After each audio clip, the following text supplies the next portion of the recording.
A CEO is retiring because it's his time. Another CEO is stepping down because he has to. And scalpers raid a museum for Pokemon cards. All this and more on Game Rivals.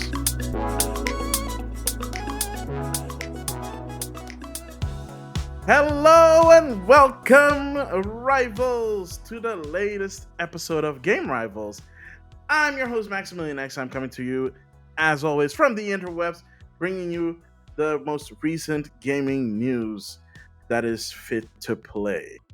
And there is a lot of gaming news, so I had to just cover some of the really important stuff. So I'm gonna try and do my best not to have this episode run too long. But I do want to cover some really fun and interesting news.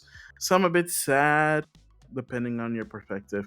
Some very aggravating, and some just desserts. So let's start with something that was actually more recently that came up.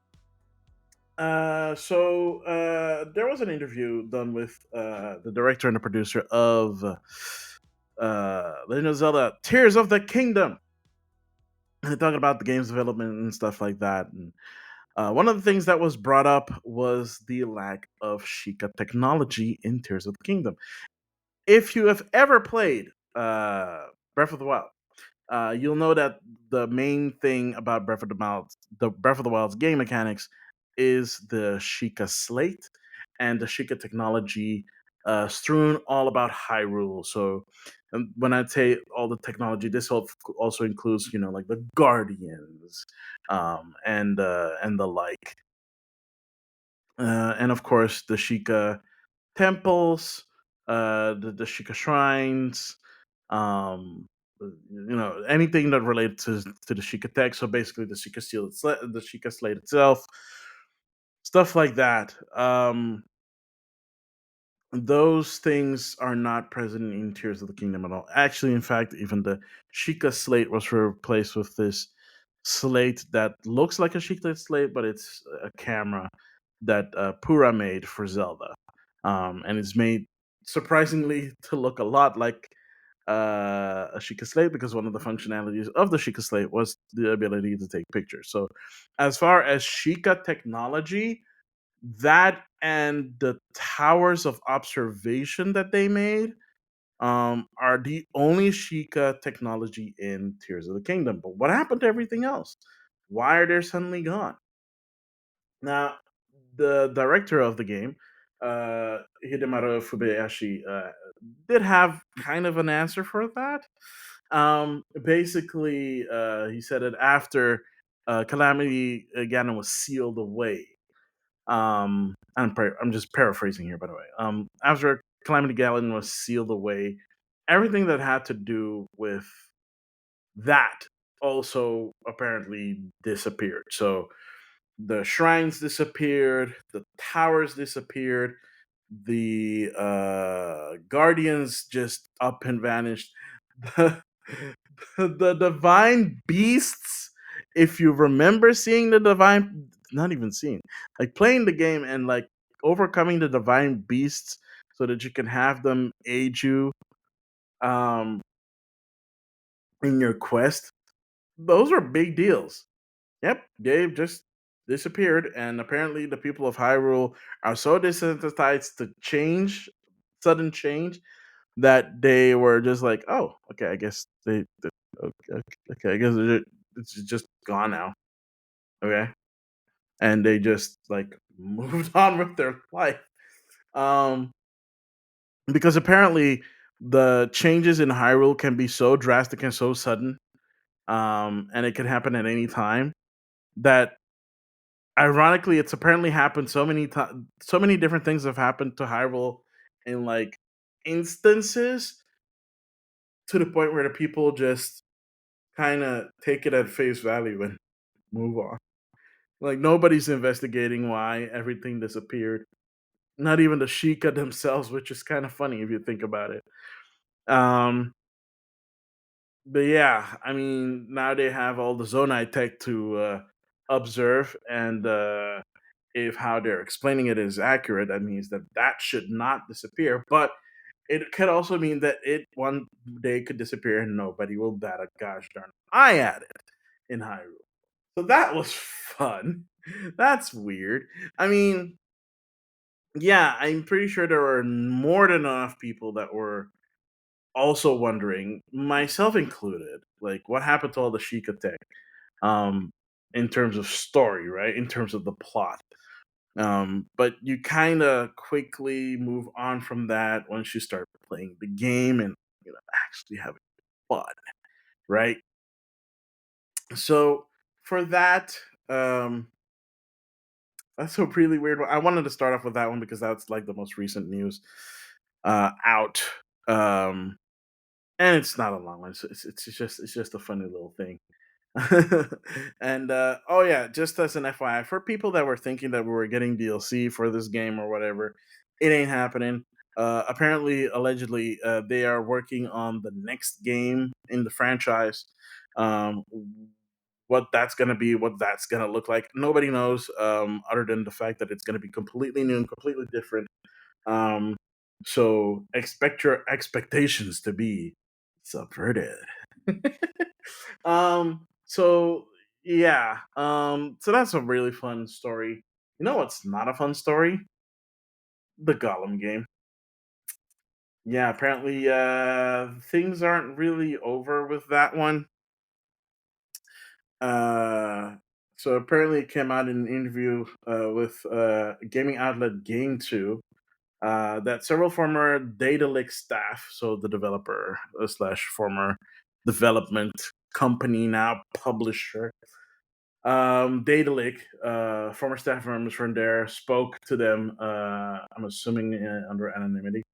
Um, that the apology that was sent out under Daedalic's Twitter account, yeah, that was not them. Apparently, it was done by their publishing partner, which is gosh, it's not even a gosh darn article, which is weird. Um, I don't want to say it incorrectly. I don't have the right article here. Damn it. But basically, their publishing partner is the one that issued the statement on behalf of Daedalic. So they didn't even they weren't even the ones that were apologizing for the game being bad. Um, and here's the thing, right? So apparently, according to these former developers from Daedalic, the apology that was put out was not even written by a person. Allegedly, it was generated in Chat GPT, which, if you think about it, with all the spelling errors that are in there, actually, you know what? Actually, that's here's the thing, right? Even if that is true, the fact that it had weird spelling errors, like it's saying Lord of the Ring, singular, not plural, means that um someone still messed with it. Even if, like, let's say, here's the thing. Let's say, okay, let's say they did use Chat GPT, right? So that means that whoever did the input screwed up on Lord of the Rings and put in Lord of the Ring and other typos that Chat GPT just glosses over, because of course it would, and it pooped out a response, and they just copy pasted that response in a apology PNG and slapped it on Datalic's Twitter account, which is also weird and interesting. Like, how the hell do you do that? Actually, I'm assuming it's probably like the Gollum specific Twitter account that they put it on, and it's like, okay, so like you didn't even have like the you didn't even care enough to even do the apology PNG correctly. Allegedly. If that's true, that's so sad. Like, beyond sad. I don't even know. I don't even know like how you function as a company. um, let alone as a publishing hand, if true. At this point, I would say take it with a grain of salt. Whether it's true or not, it's still very it's very crappy that they did that, right? They put out a game that is not done, just because they had some criteria to meet, and I don't know, maybe the publisher didn't care. It's weird. Like, and to be fair, even if they were given way more time to finish the game, I don't think it would have been better. I don't think it would have been better at all. Apparently, the game was so incomplete. There were certain cutscenes that were supposed to be animated that ended up not being animated, um, because they did not have enough time. There were elements in the game, like, how the game has this like inner monologue thingy going on with like Gollum and Schmeagol, where you can like sway one or the other. Yeah, that's not complete. It's in there, but it's not like it. I'm assuming it's not working as intended. Otherwise, I wouldn't say that it's incomplete. So the system is in there, but it's not working, or at least it's not working fully as intended. So it's broken. It's broken. That's where it comes to. Um, and other things like that. It's like that stuff is never gonna get fixed, you know. And that is honestly, if I say it, that's a shame. That's doing it a disservice because I don't think people really care. But you know what people will care about, or at least I assume a lot of developers will care about this news, is that Unity CEO John Riccitello resigns effective immediately from Unity in everything that it stands for. Um, Apparently, this guy has a gosh darn, it's ridiculous. Like, he had his finger in this pot like so deep. He was not just the CEO; he was the president and a member of the board of directors. He is stepping down from all of that, which is a great step in the right direction. Too bad it's too late, right? Y'all hired this guy after his exit from EA and after the remarks that he made while he was CEO of EA. And y'all looked at him and like, that's our guy. Like, really? That guy? The guy that says that in a perfect world for him in terms of like microtransactions, they would charge people $1 to reload when the going gets tough so that players wouldn't notice the small increment of money that they keep nibbling off players? Are you kidding me? That's the guy you want to like helm your like 3D 2D gaming engine for the masses. He's a not for the masses guy. How do you even decide to like hire someone like that? It's beyond me. Like, even when he was hired, I remember seeing the article when he was hired. And I was like, well, that's kind of weird. Why would he um why would he even take the job? Outside of the fact that it's a CEO job, so why wouldn't you take the job? But like that is not his expertise. Yeah, sure, he's worked in the game industry, but there's a big difference between running an engine company and running like a publishing slash developing company, right? It's two big different things. I mean, you might say that, well, that's not. If that's the case, then what about Epic? It's like, yeah, well, what about Epic? Like, what about Steam? Like, Epic, like, what's like Fortnite is the last game that they put out. Really think about that one. And not even just because of the money that it makes for them. That is the last game that Epic themselves put out. You remember the last game that Steam that Valve put out before Half-Life Alex? It was the Orange Box. The orange box was the last thing that Valve themselves. No, sorry, that's a lie. Portal 2 was the last thing that they worked on themselves before Half-Life Alex. Do you know how many years is between that? It's crazy. So yeah, there is a big difference between having a company that focuses on make creating an engine and maintaining the engine and being a publisher and developer. Those are two very big different things.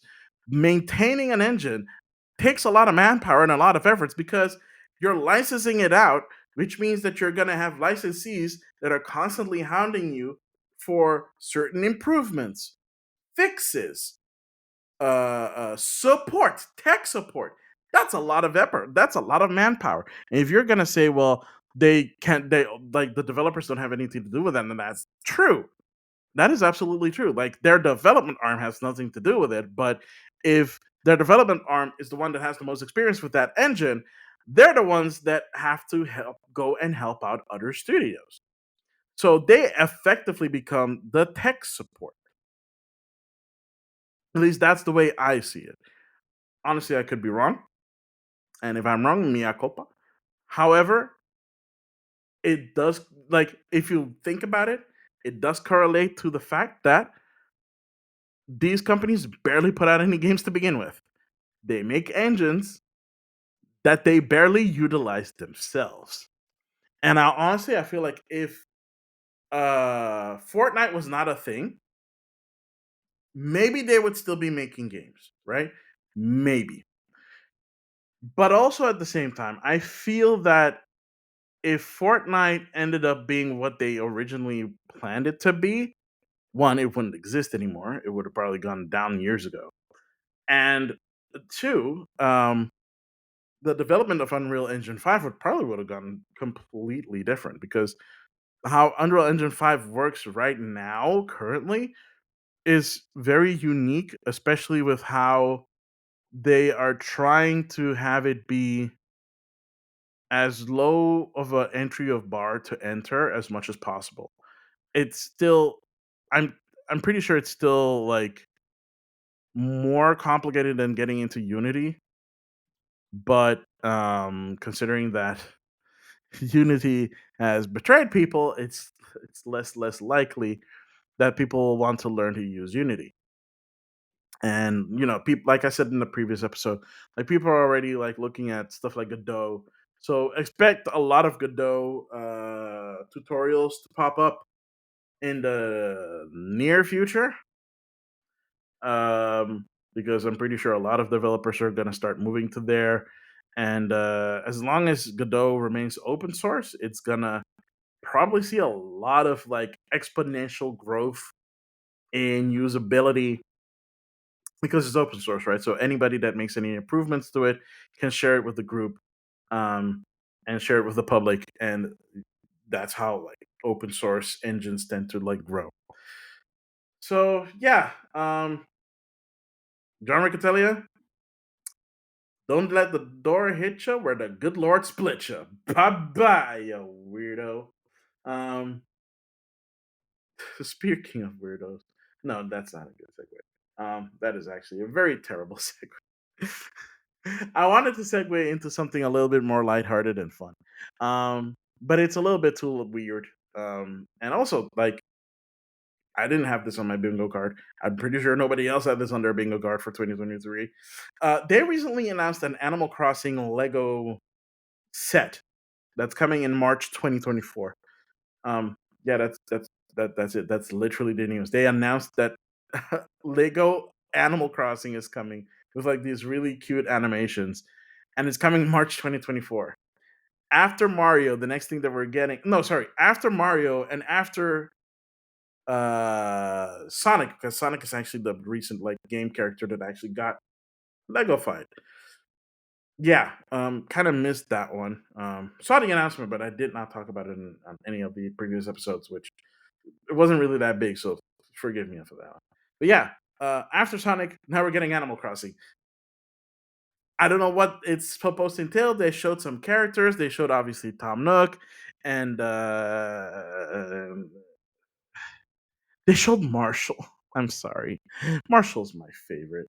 He's such a he's cute little such a cute little critter. Oh man.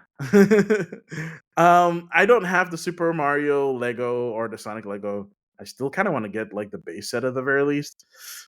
Just for like collection purposes, to just to say like, hey, I have this as like a Mario thing.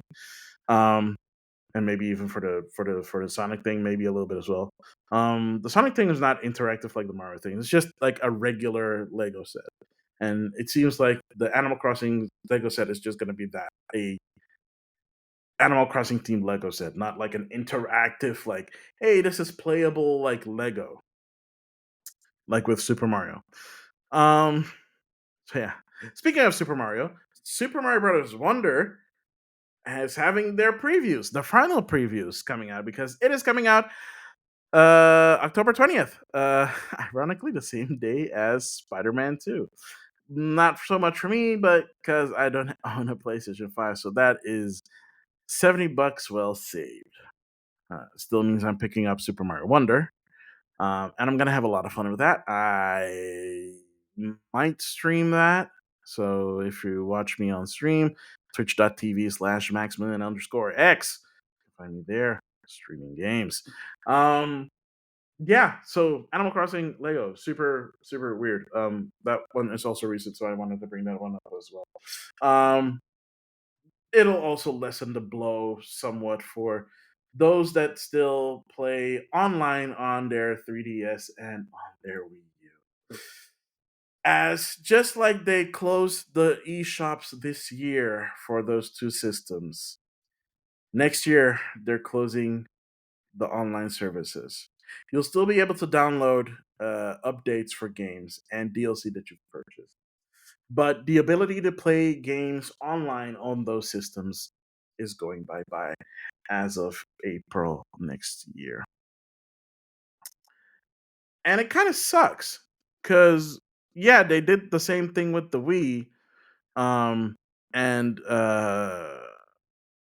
I'm not 100% sure if they did the same thing for PlayStation. I think you can still play online on PlayStation 3. Mostly because it was like peer to peer anyways, I think, or something like that. I don't think you can still play online on yeah, and I think Vita might still actually be online. But yeah, the 3DS and Wii U. Rest in peace. There are still like a lot of people still playing stuff like Mario Kart 8, like the OG Mario Kart 8. Even though the battle mode kind of sucks. In that one, people playing the OG Splatoon. Just shout out OG Splatoon. It's like the first game that I consistently streamed back in the day. Um, and had a little following for that too. um, yeah, and of course some 3DS games. Kid Icarus Uprising has like the multiplayer. You can still do like local multiplayer will not go away on these games. It's the online ones that are going to go away. And the convenience of the online, especially on 3DS, and to some extent the Wii U, is that if you don't have anybody near you to play the game, you can always find someone online. That's kind of the whole point of online. And now you're gonna lack that. So that means that if you want to play the multiplayer, for example, Kid Icarus Uprising or Mario Kart 7, um, you'll need people that have copies of the game so that you can actually play along. I think Mario Kart 7 does have that one card multiplayer, but then everybody's like Shy Guy. So at least it still has that, but like Kid Icarus does not have that. It does have the ability to play against bots, but it's not the same, right? You can play offline against bots to practice, but it's not the same as playing online against other people. Um, so yeah, it's an end of an era again. And speaking of end of eras, Jim Ryan is leaving after 30 years at PlayStation. So kudos, congratulations to him retiring. He's gonna be retiring next year. uh, April 1st, which is not a joke.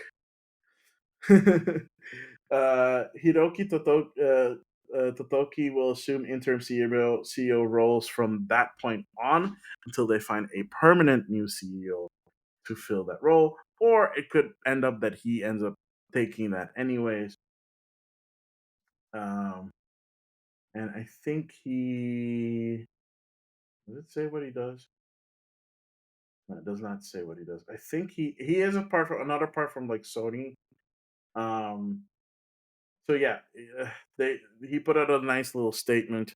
I do want to read that out because it's pretty cool. Quote: After 30 years, I've made the decision to retire from SIE in March 2024. Ryan said in a statement. Uh, I've relished the opportunity to have a job I love in a very special company, working with great people and incredible partners. But I found it increasingly difficult to reconcile living in Europe and working in North America. I will leave having been privileged to work on products that have touched millions of lives across the world.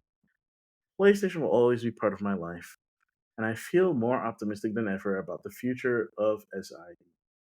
I want to thank Yoshida-san for placing so much trust in me and being an incredible and sensitive, supportive. End quote. That is honestly kind of nice. There are people, of course, having some kind words for him. I think Phil Spencer also wished him the very best, and there are, of course, those on the internet that were glad that he's leaving because of certain, like, like stuff that he said in the past, stuff like, oh, why would people want to play like retro games because they're not pretty and they have long load times and they look bad and blah blah blah blah. So yeah, there were some um out there that did celebrate his departure, and of course there are some that thanked him and like celebrated his tenure at Sony. 30 years is a long time to be with one company. I don't think a lot of people do that these days. I don't think a lot of people still have that mentality of working at one place for literal decades. And considering that he had the crazy commute and the crazy work shift between living in Europe and working in North America, I can understand that he felt like it's time to just like hang up the PlayStation controller that he holds so awkwardly, and I mean for promotional purposes, he was holding it awkwardly, um, and like just calling it a day. See, that's how you exit out of the industry with gosh darn grace. Like you don't have to agree with the guy's like decision making in the company, but at the very least, he wasn't responsible for stupid stuff. Uh, or outlandish stuff, I should probably say, man, not stupid stuff. I mean, we're still getting the PlayStation Portal, so um, so yeah, that's a thing. Fantastic, fantastic. Um, yeah. So I think I mentioned this in the beginning, but yeah, I don't even know how to transition to this. So, um, a couple of weeks ago, the Van Gogh Museum announced a collaboration for their 50th anniversary. If you don't know, the Van Gogh Museum is a museum um, about Vincent van Gogh, who was a Dutch artist, and has some amazing, very amazing paintings. Led an interesting life, um, and that's the best way I can describe it. It was an interesting life that he led, and the museum is there to honor him, but also people that were influenced by him. So they have different like installations, like they have pretty much all of his known work displayed there. And they decided for the 50th anniversary to collaborate with the Pokemon Company to have like special Pokemon installations in the museum. And with anything that like that comes, if you're collaborating with a company like the Pokemon Company, there's of course going to be merch.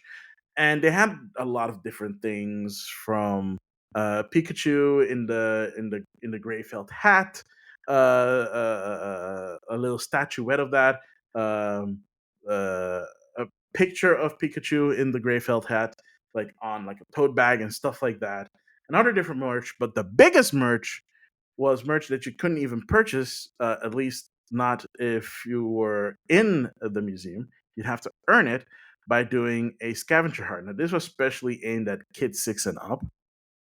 You're already seeing where this is going.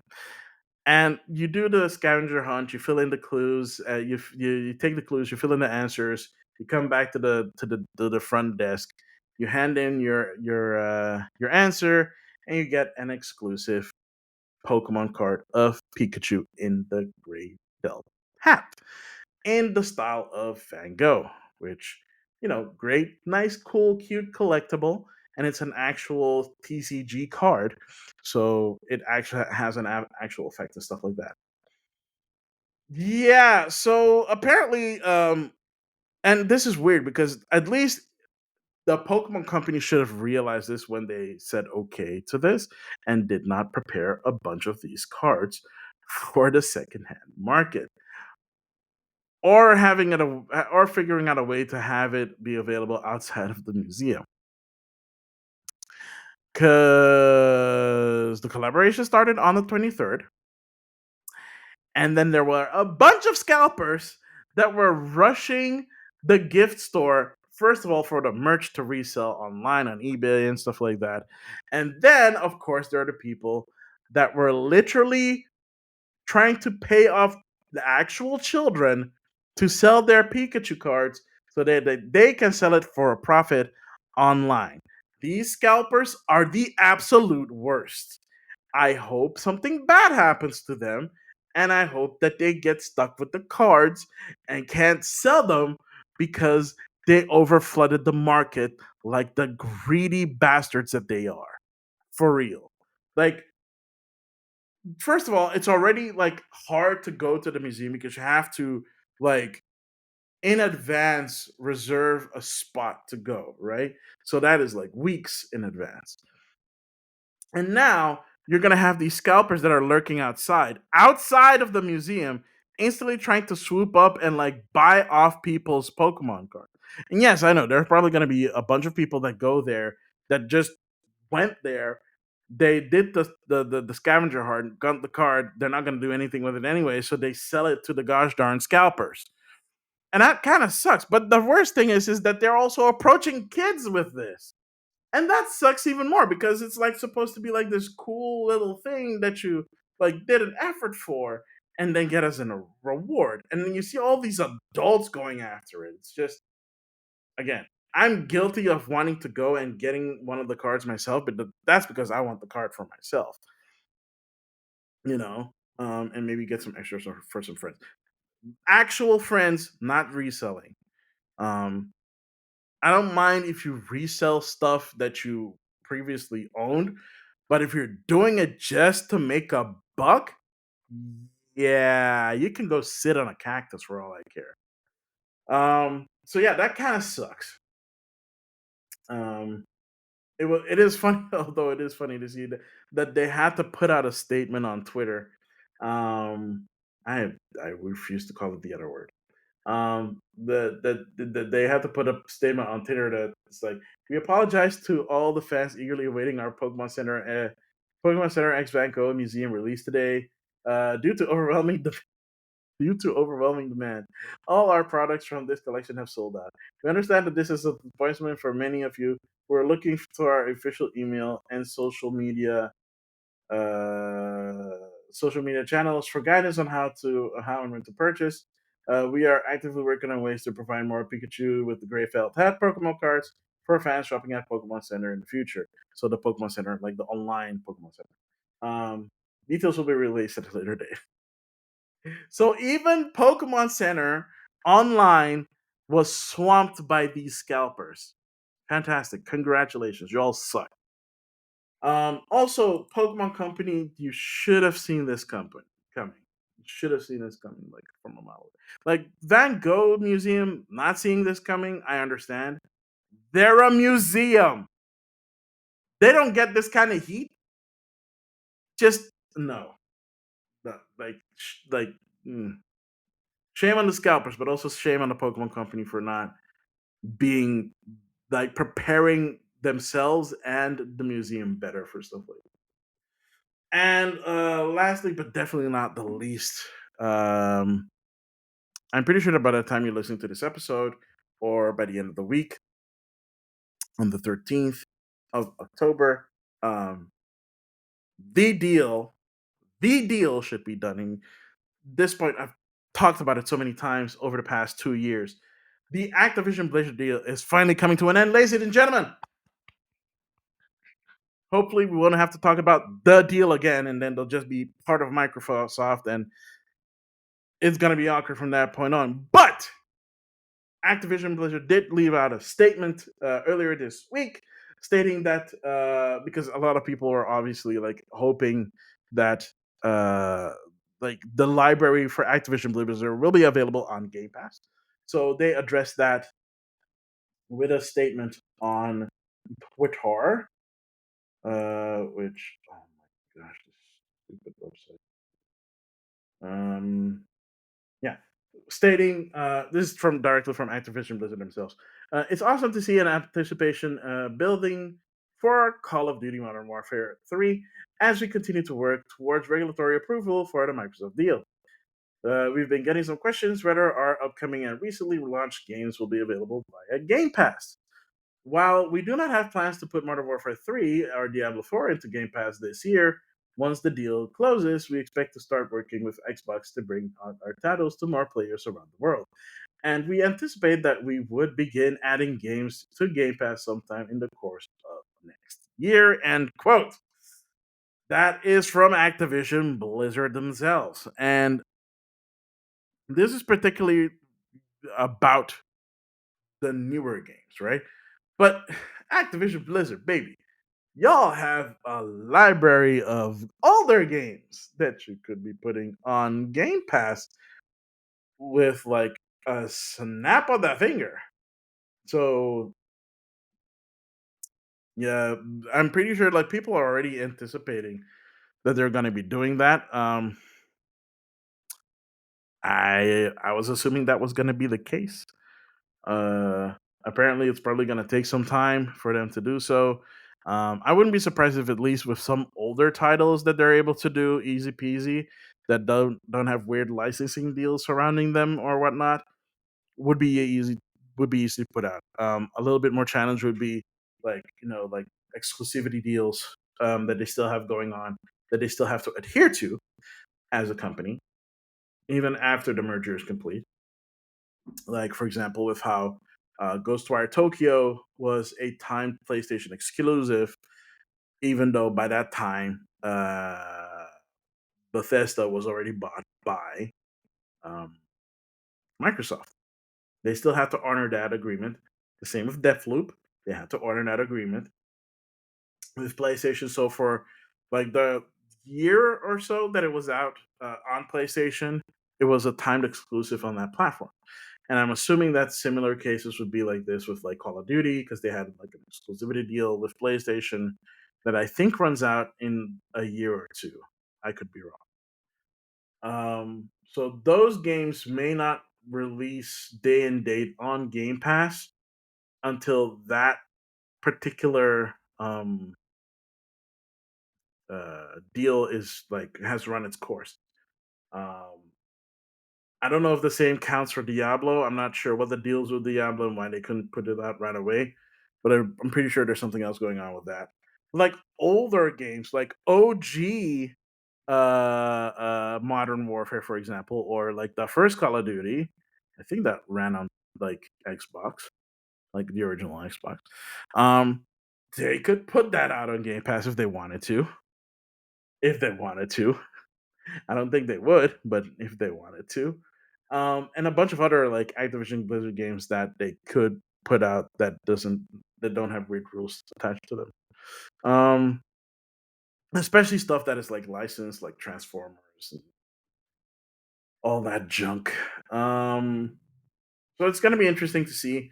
Finally, it's very nice to finally see that this is finally coming to an end.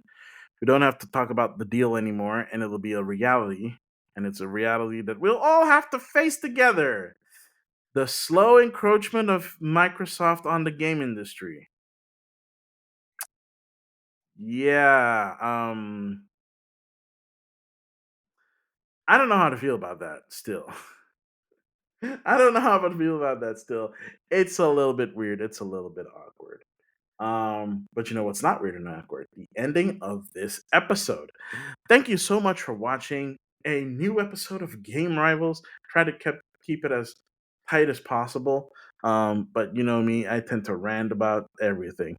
But you know where you can always find us? You can always find us on YouTube. If you're watching this on YouTube, thank you so much for watching. Don't forget to leave a like, subscribe so that you are always up to date with the latest episode of Game Rivals on YouTube. Um, don't forget to click the bell notification. If you have any feedback, you can leave a comment in the comment section. Also, if you want to leave feedback, you can send an email, gameriflesfeedback@gmail.com. You can also reach me on Instagram.com/, Maximilian_X. You can also find me on TikTok at Maximilian_X. You can find me, of course, on the Twitch, twitch.tv/ Maximilian_X.